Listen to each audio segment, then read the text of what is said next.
Look, can I begin also by acknowledging and recognising the traditional owners across Australia, and particularly in Canberra, the Ngunnawal peoples, where I'm currently residing. And I want to particularly make reference to our youth, who are going to be our future leaders and the custodians of our stories and cultures and histories and languages. And that's not only in Australia, but across the Pacific region, and we're talking to today. And I'd like to also acknowledge and welcome our Pacific brothers and sisters who are online today. I don't have a PowerPoint presentation, but a link should have come through on the chat line to where you can download a presentation that I'll be referring to today, and that's on the GAP Summit website. I'm not going to be talking about higher education or my role as Chancellor of University of Canberra, although, can I say, in addition to what Senator Lee said, was that we have the new Colombo plan, which a number of our universities all participate in, and that creates a relationship also with the Pacific region. But what I wanted to talk about are two roles of two Indigenous one Indigenous organisation called NINTI One, and a second one that I chair called the Living First Language Platform, and what we're doing internationally. But we're at an environment where we need fresh approaches, and on the GAP website it says a stable and prosperous Pacific is essential for Australia's security and foreign policy. However, the complexity of regional challenges demands fresh and innovative approaches, and I agree totally with that. We share a lot in common between First Nations peoples in Australia and First Nations peoples across the Pacific, and we heard earlier in the Solomons where over 70 different language groups exist, and I guess, and that's why I wanted to refer a little bit later in the presentation to how language can have a very significant role. But we also share, as we've heard, the impacts of colonisation on our first peoples, and also through that process, indentured labour into Australia, etc. And underlying a lot of this is some of the colonial attitudes that still exist that I think we still need to address. And of course, we can't go past our Australia's relationship in sport, although it tends to be one way, grabbing all the great sports people from the Pacific and having them play in Australia. You know, there's quite a number of I guess bits of research around. The Whitlam Institute, for example, talks about how Aboriginal and Torres Strait Islander people are invisible in the Pacific because we don't hear much about what's happening, and I think that's very true.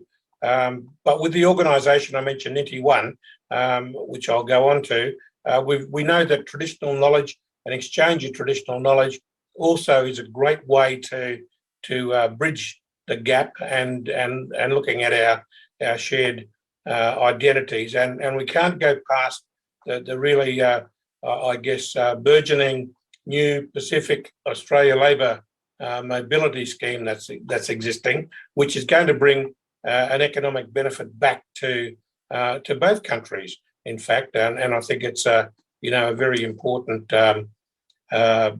program that's going to get along, and which will also increase our shared identity. One of the things that Australia did back in 2015 was develop an Indigenous procurement policy, which was really about uplifting our First Peoples by giving them economic opportunities. And that's now had a flow-on effect through DFAT's programs and particularly on their aid programs, but it's mainly been in the Asian area.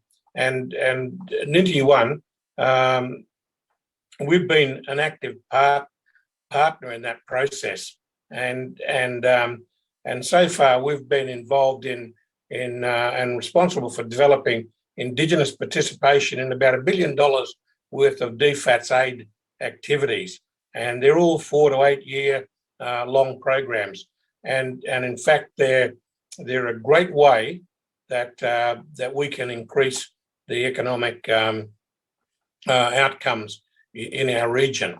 And I'll cover on this a little bit later.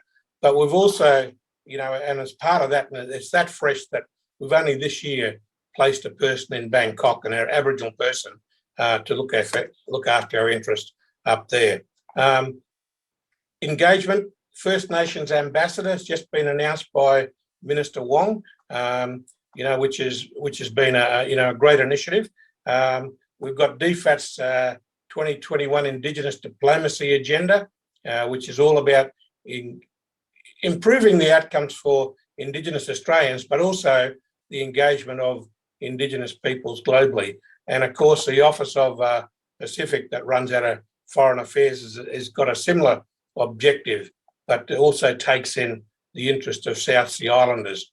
And I'm not here to promote, necessarily the government's agenda, but these are issues that I think are worth exploring a bit more to help develop those skills and capacities up. Through NINTI, and you'll see in the presentation that I left, and I won't elaborate on them now, but, other than traditional knowledge, networks have been, so important, and to be having First Nations peoples working together to develop economic empowerment is so important.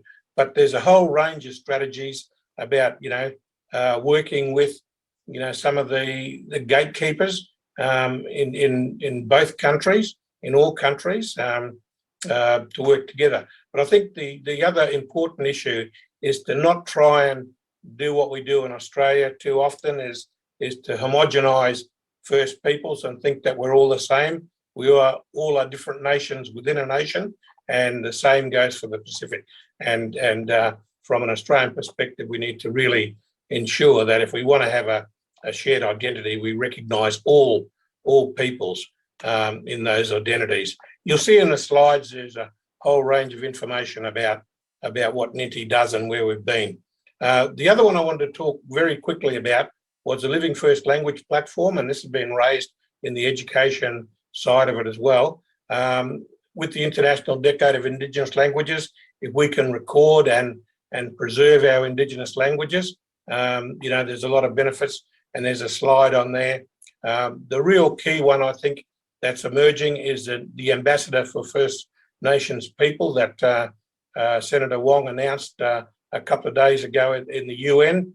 It's just kicking off, but it's got a great amount of potential that we need to really harness, and that's a lot to do with engagement of First Nations Australians, but also the engagement of First Nations peoples across the country. And there's another slide in there, and there's some details about getting more information, who the contact people are for either of those organisations. But economic empowerment is really the way to go, and we have the potential to do that and to really bridge our relationships through a shared identity. Thank you, Brian.